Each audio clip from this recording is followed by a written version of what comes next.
আমি সবসময় বলি যে যে সমস্ত মহিলারা বোরকা পড়তে চান না বা পর্দা করতে চান না, বোরকা বলে কোনো কথা না, পর্দা করতে চান না, হিজাব করতে চান না, তারা বাহিরে যখন খোলামেলা পোশাকে যান, সেজে গুজে যান, তাদেরকে অন্য পুরুষরা দেখে কি চিন্তা করে? পরপুরুষ গায়ের মাহরামরা একজন সুন্দরী নারী বা একজন যুবতী নারী সাজগোজ করে যদি বাহিরে আসে, খোলামেলা পোশাক আশাকে চলাফেরা করে, যত পুরুষ তাকে দেখে কি চিন্তা করে? আপনারা জানেন না কি চিন্তা করে? আপনি নিজে কি চিন্তা করেন? সবাই সে চিন্তা করে। কথা ঠিক বলছি না? আল্লাহ তাআলা এটা সৃষ্টিগতভাবে এভাবে করেছেন। আপনি যদি বলেন না না হুজুর আস্তাগফিরুল্লাহ, তওবা তওবা, আমার মনে কোনো বাজে চিন্তা আসে না, তাহলে হয় আপনি অসুস্থ আর নাহলে মিথ্যুক। হয় আপনার ডাক্তার দেখানো দরকার, আপনার শরীরে সমস্যা আছে, আর না হয় আপনি মিথ্যুক।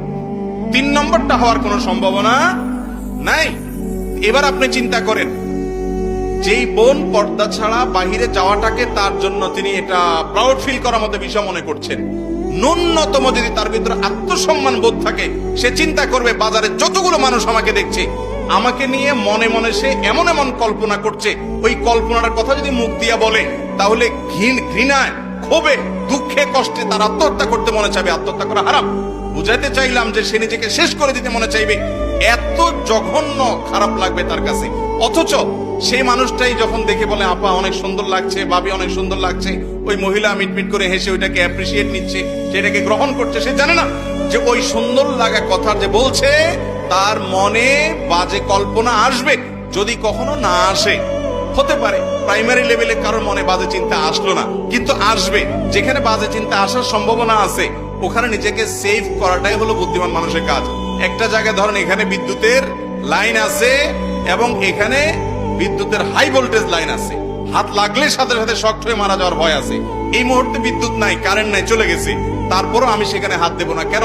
কারণ এখন বিদ্যুৎ নাই, যে কোনো মুহূর্তে এসে যাবে। কোন পুরুষ কোন নারীকে দেখার পর এই মুহূর্তে হয়তো তার মনে বাজে চিন্তা আসছে না, হয়তো অন্য কোনো টেনশনে আছে বেচারা, তার মনে বাজে চিন্তা এই মুহূর্তে আসলো না, কিন্তু আসতে বাধ্য। যদি তার গায়রে মাহরাম মহিলা হয়, তাহলে তার মনে সবসময় পবিত্র চিন্তা আসবে না, একটা সময় বাজে চিন্তা আসবে। এই ভয়াবহ দিকটার কারণে একজন নারী পর্দা করবেন।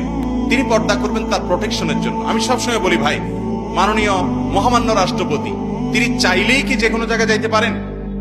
যদি আমাদের মহামান্য রাষ্ট্রপতি প্রায় সময় মজা করে বলেন যে একটা ডিম আমাকে খাইতে দিলে ডাক্তাররা এবং যারা দায়িত্বশীল আছেন আমার নিরাপত্তার জন্য, এরা খেতে খেতে খেতে খেতে চেক করতে করতে আমার কাছে এসে অল্প একটু টিকে কোন রকম। উনি প্রায় সময় মজা করে রসিকতা করে বলেন। উনি যদি বলেন যে তোমরা সব ছড়ো, আমার আশপাশে কোনো সেফটি লাগবে না,